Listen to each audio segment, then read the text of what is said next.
Good afternoon, everyone. Let's go ahead and begin. If you still can't hear me, please put it in the chat. Welcome to today's external information session on the revisions process. Thank you for joining us. Over the next hour, we will walk you through recent enhancements to the grant revisions process, explaining what is changing, why it matters, and where you can find the supporting materials to read more about it. We will close with time for your questions. Before we begin, a quick note for anyone who would like to receive the live subtitles in Spanish.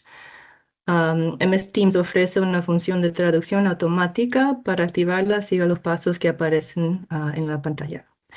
Y a ver, Alistair, could you put the instructions in the chat also, maybe, for anyone who joins after? Okay, let's get started. We can go to the next slide, please. So this slide shows our agenda for today. We'll begin with a brief overview of the revisions process, then move into the three main enhancements, the new budgeting approach, the updated PF visualization, and the measures introduced to reduce administrative burden across the process.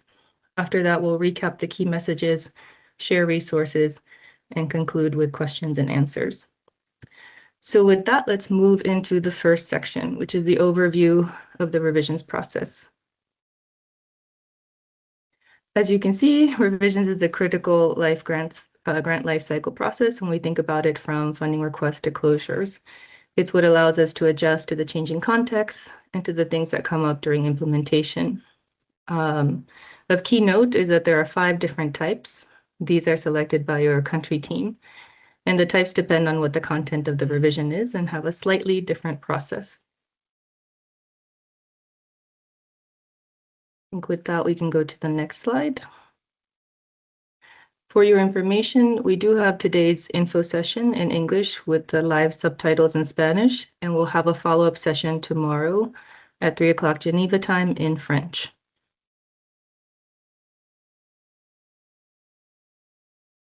Okay, so then let's go into the enhancements. If we can go to the next slide, please. Looking at the objectives for change. So why did we make these changes? We had three main reasons. And so the first one was just a response to seeing that we have a lot of mid-cycle needs that have come up recently. You've seen it with the reprioritization. We saw with C19, we have climate and health. And so we just wanted to take a look at the process again and make sure that in terms of policy and system, we have increased flexibility where we could to respond to things that that are yet to be seen. The second main point is reducing admin burden. So looking through the process and seeing where CTs are spending time on things that are not very strategic or value adding, and seeing if we can either reduce that or move it somewhere else or automate it in some way. And finally, it's improving data quality and monitoring. And so that's to allow us to keep good oversight of the end-to-end grant lifecycle during our grant management. Next slide, please. Here you have a quick overview, a breakdown of the functionalities that we'll go into step by step in this session. I won't go into it here, but I think now we can pass off to our finance colleagues to talk to you about the new budgeting approach.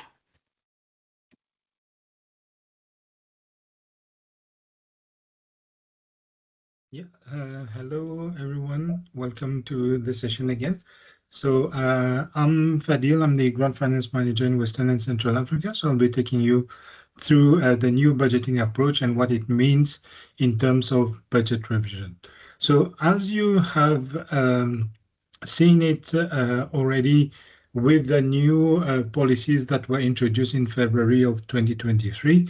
So there are no changes now which are being made to global fund budgets when there are no changes in terms of the total amount that you have there. So the budget that has been signed remains the budget that is being used. But what are we introducing today are 2 functionalities that will help us streamline, first of all, the revision function. So there are 2 cases that we have here. So one is the incremental detailed budget form, and then second one is the budget adjustment form. So let me just pause here and try to focus on why these 2 changes have been brought in the current context of grant revision. So first of all, it's to streamline and simplify the updates that are being made to the budget. So you as implementers, you know, when there are budget revisions, very often what is required of you is to go through the total budget and then change that whole budget over the 3 years completely. And if you are somewhere in, let's say, year 2 of implementation, so very often what you used to do is to actualize year 1 and then reprogram the different activities into year 2 and year 3. So that it was the whole Excel budget that was being adjusted. So now the new process, as we will show you, is going to simplify and streamline that part of the process. And then what is also very important is that at the time of grant making, so at the time of grant making, so there was some consideration as to why the budget was there, why what was approved at the level of the TRP. But then during the course of implementations, things change. And very often when we do revision as we have been doing it, so that integrity of the original budget against what was initially approved is lost, because the new budget will supersede and will override that original budget that we have. And then in terms of administrative burden, just like you have seen, so it required of you to adjust the whole budget, then upload it into the system and so on. And then when we, from our end, we track financial reporting against the original budget. So there's always issues as to what constituted the original budget, what is the new and amended budget, so that in order to avoid this loss in terms of financial information, so these 2 new forms have been introduced. Now, when you look at the incremental budget, the incremental detailed budget form compared to the budget adjustment form, if I have to simplify this in very, let's say, common terms, so the incremental detailed budget is being used whenever there is a change to the total budget amount. So let's say you have a budget for 10 million and you have additional funding for 1 million. So that 1 million is where you're going to use the incremental detailed budget form.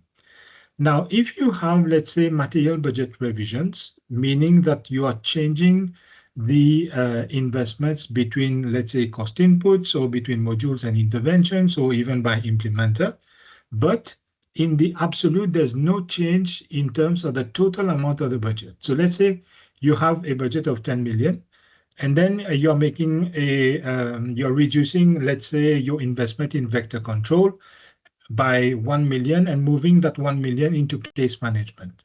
So overall, there is no change in the total budget amount, which still remains at 10 million. But there is a change in terms of the module, which moves 1 million less in vector control and 1 million more in case management, if you have a malaria grant, for instance. So then what this means is that we are going to use the new budget adjustment form, which will be a simplified version of how adjustments are to be made. So let's go to the next slide, where we will explain into a little bit more details what we mean by incremental budget, incremental detailed budget form. So, and I think for those of you implementers that have been implementing the C19RM component, this will speak to you because it is the exact same approach that we are doing now. So let's say that at the time of grant making, you have a budget that has been approved. We will call that the baseline budget. Now, if during the course of implementation, you receive funds either from portfolio optimization, either for additional funding that comes from separate donor arrangements and so on. So what will happen is that you will have to do a budget only for the incremental part. So coming back to my example, so if you are given, you have a budget of 10 million and you're given an additional budget of 1 million. So it's not the whole 11 million that you need to cater for. The 10 million remains the same, and it is only the 1 million more that you will need to provide as detailed budget, meaning the assumptions behind them, the classification by activity details, cost input or cost categories, module intervention, implementer, payment currency, and align it to the different years over which the budget is supposed to be used. And how will that translate is that this incremental budget will be added to the baseline budget, and the summary budget that will come out from the system is actually going to be the sum of those two, which will be 11 million. So just to recap, it's the original budget doesn't change, the budget that was agreed at the time of grant making. Any increase, and in some cases there can be decreases as well, as you have seen was the case for the reprioritization exercise. But in a nutshell, any change to the total budget amount, increase or decrease, has to go through the incremental detailed budget form. Now, if we move to the next slide, when we go to the budget adjustment form, so what it means is actually the total budget amount remains the same, but you are actually changing either interventions, or you're changing cost inputs, or you're changing implementer. So one classic example is at the time of grant making, very often not all the SRs are known into the system. So I'm sure many of you have seen in the budgets SR1, SR2, etc. So now if you have, for example, an SR that is clearly defined, named, and with activities that are properly assigned to it, so you will use the budget adjustment form where, for example, this change for implementers is going to happen. Now, I use already the example of shifting funds from vector control to case management. So that would also be the case of how we are going to use that. So this just gives you an insight as to how it works. So you as PRs, so you will follow your own internal budget review and approval process, meaning that when you have determined that there are savings or you want to reinvest those savings, or there are new priorities that have come in and you need to move additional investments into one category or not. So then, as usual, you will have to determine whether it is a material budget revision or a non-material budget revision.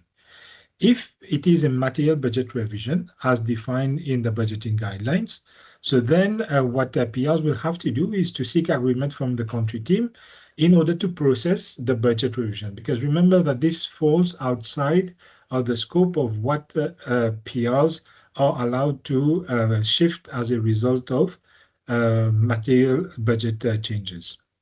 Now, once you have communicated that, so the Global Fund will provide its written agreement, and then what will happen, both in the case of material and non-material budget, so when adjustments need to be made, so then you as PR, you will have to prepare the budget adjustment form, so which will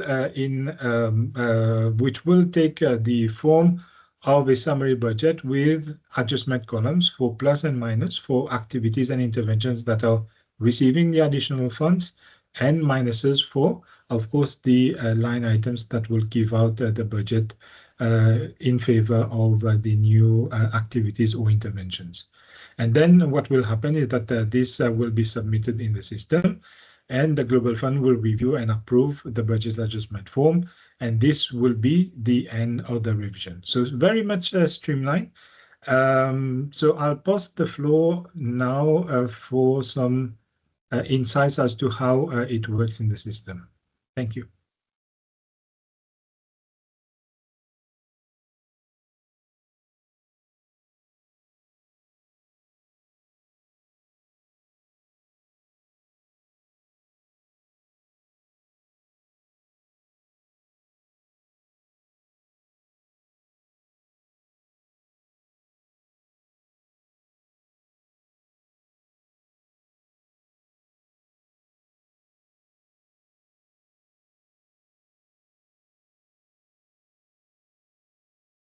Patricia, sorry, do I continue on this one?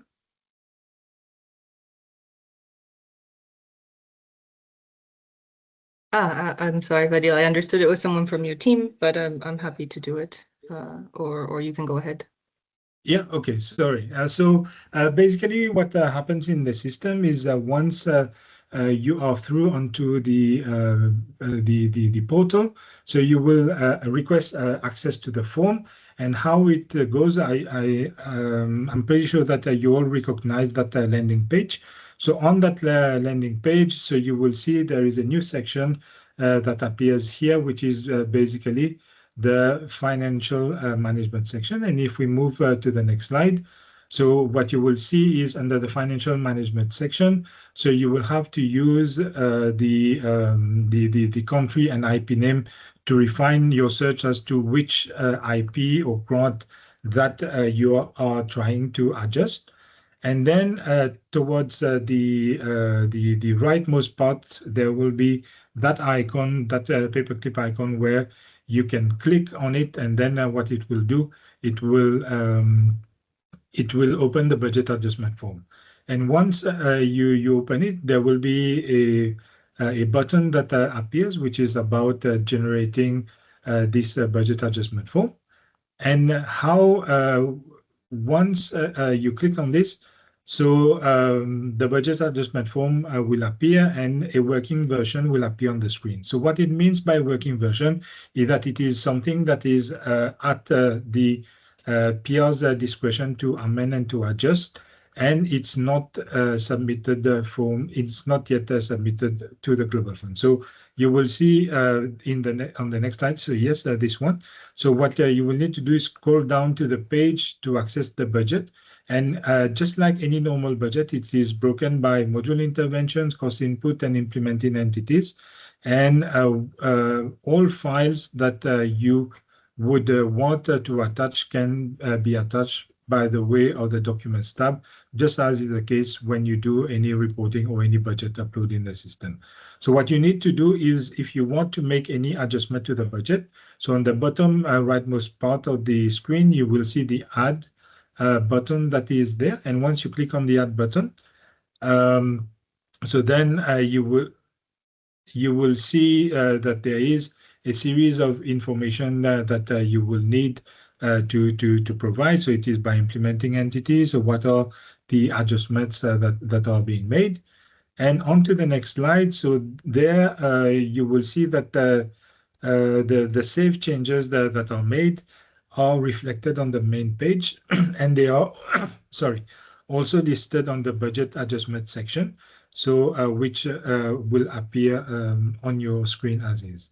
Now, once you have next slide, please. So once you have done your adjustment, so you will see that a green field which appears on top, which tells you that the budget adjustment has been successfully saved.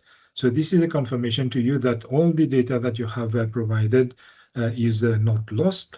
And what is also important is to click on the check data quality, because we have embedded a series of controls, like, for example, the budget does not go beyond what has been approved, or the adjustment between the three tables do not match. So these will help you identify whether any errors has happened into the file. Now, when you click sync, okay, when can you go back to the previous one? I just wanted to click. So once you click on sync, and it will refresh everything, and you can pull out the latest information and expenditures that you have, so that you can properly fill in the form. Now, going on to the next part, so the budget adjustment form, it's the same. So it provides the budget broken down by year and by dimensions, and you will see whether there are any errors. Like, for example, we don't only check at the total for the 3 years, but also at individual yearly level, because remember that this is the information that is important, because it gets fed into the different reportings, and also for your own budget monitoring purposes. Next slide, please. So once all the adjustments are made, and there are no errors. So you will see that the green tick button which appears to indicate to you that there are no errors from the submissions that have been made. And then you will be able to click on the submit button, which will then send it through to the Global Fund.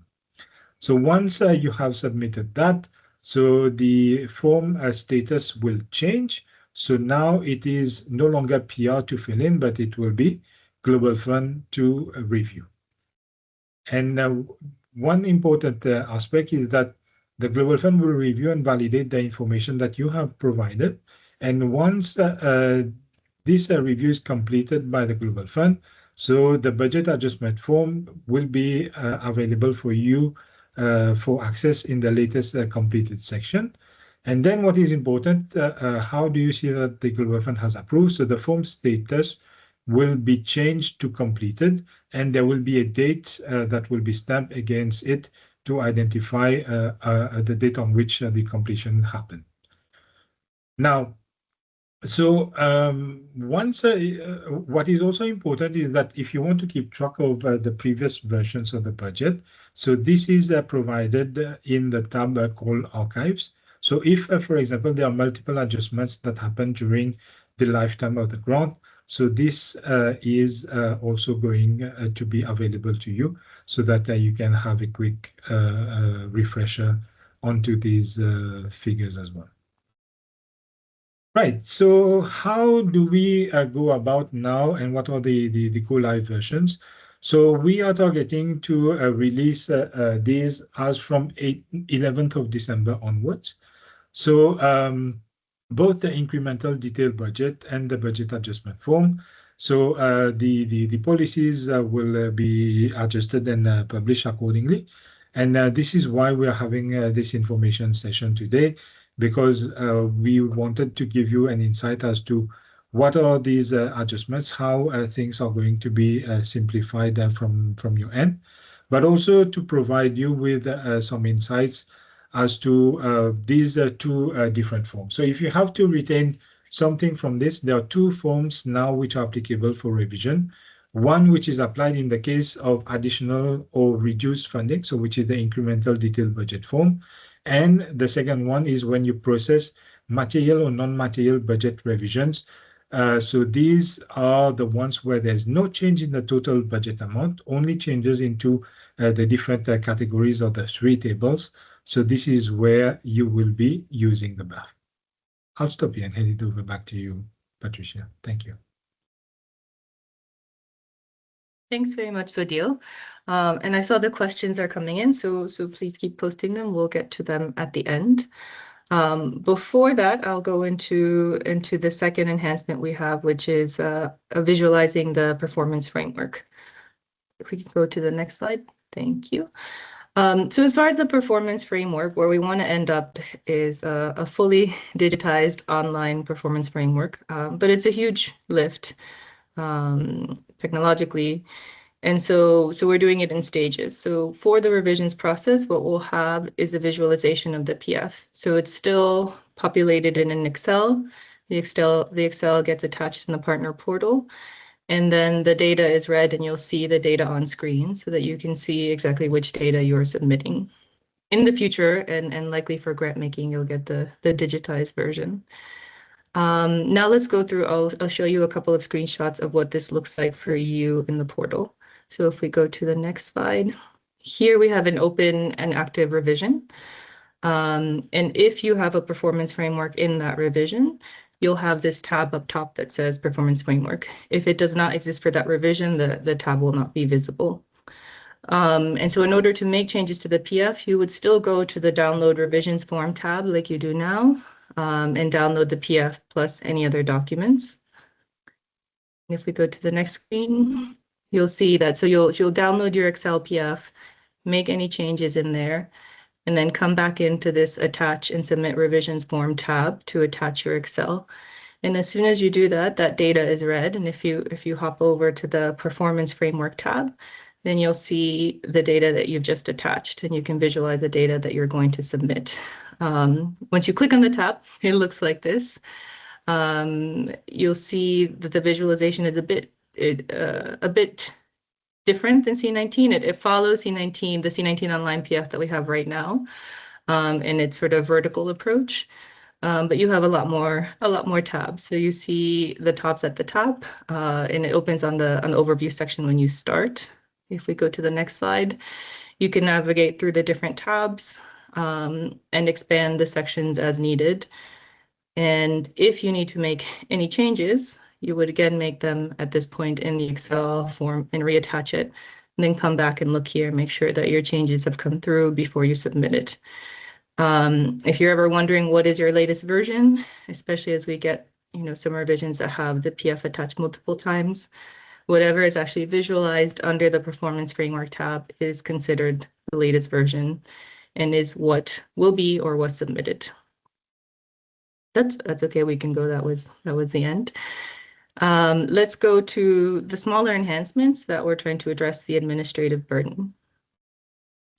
So the first is the ability to make changes to the PF and the budget during an admin revision.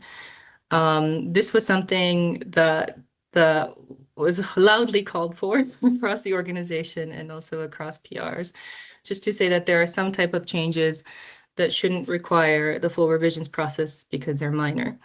And if you see on the left side, you'll have an example of the type of changes that you can make as an administrative change to a performance framework. So things like revising the reporting schedule, updating or adding missing sources of data, correcting or clarifying custom indicator names, other fields, realigning targets to the accumulation type, geographic coverage or scope of targets, and aligning your indicators and targets with measurement guidance and standard indicator definitions. What you're not allowed to do as part of an administrative change is actually change the targets. Similarly, there's a set of rules or a set of changes that are allowed to the baseline budget. And that's when your changes don't change the baseline budget amounts at module, intervention, cost input, or implementer level. If they don't actually bring in actual expenditures from past periods, and if it affects more than 10% of the total IP budget. If your change is smaller than that, we're asking you to wait until you have an amount that's more than 10%. So it can include changes like adding in your subrecipient names, especially in these cases where they're not yet identified during grant making, and correcting any sort of error that is in the descriptive information of the baseline budget. For the next change, we have a revamp of the request forms A and B. So it used to be that when you processed a revision, the PR would need to attach request form A and the CT would attach request form B. So we are retiring request form A, and that's no longer required from the PR. But we are keeping the CCM endorsement. So the CCM endorsement is still to be provided. It can just use the flexibilities that are currently available in the OPN. So it can be provided via email or some other letter. And the CT will take that version and attach it to the revision that they process in GOS. For the CT, just for your awareness, before we go into the next slide, for the CT, request form B is now a pre-populated form that has been made shorter to reduce the content, improve a bit of the efficiency, and also lessen the burden on them of filling that out. Okay. The next two slides I won't go into in detail, as they're more sort of organizing and housekeeping. But just for your awareness, because you will see these label changes in the partner portal, we do have new revision types and subtypes to align with the OPN types and subtypes that you see. So now there's full alignment across the two. And if we go into the next slide, you'll see that there are new file type names. And that's to respond to the new budgeting approach that now has the different file types, your baseline and your incremental budgets. It's also to give you a chance to attach for you and the CTs to attach the mandatory documents that are needed throughout the revision. So in the past, we didn't have all these different types, and if they got attached as sort of an other. And in this way, we can clearly see what's attached to each revision. Next slide, please. Yeah, so let's go into a quick recap of the changes. If you ever want sort of a quick summary of what has changed, this is a good slide because it tells you what the change is and whether it affects the 5 revision types or not. I leave that there for reference. And in the next slide, in the next 2 slides, actually, we have a step-by-step process of these are your end date, additional funding, programmatic, and administrative revisions. It tells you the steps your revision will go through. And these also align with the statuses that you'll see in the partner portal. And on the next slide, you'll see the steps that your budget revisions will go through in the BAF. And these are also shown in the BAF. Okay, as far as resources, so we will share this presentation at the end, so you'll have access to these links. But here is a listing of everything that will give you any sort of information on revision. So a quick summary of changes. You also have your Bibles, as I like to call it there, your operational policy manual with the specific note and procedures on revising grants. The link to this info session. System guidance refers to like step-by-step information on how do you do things in the partner portal. And then a link to the Global Fund website and an email where you can raise requests for support.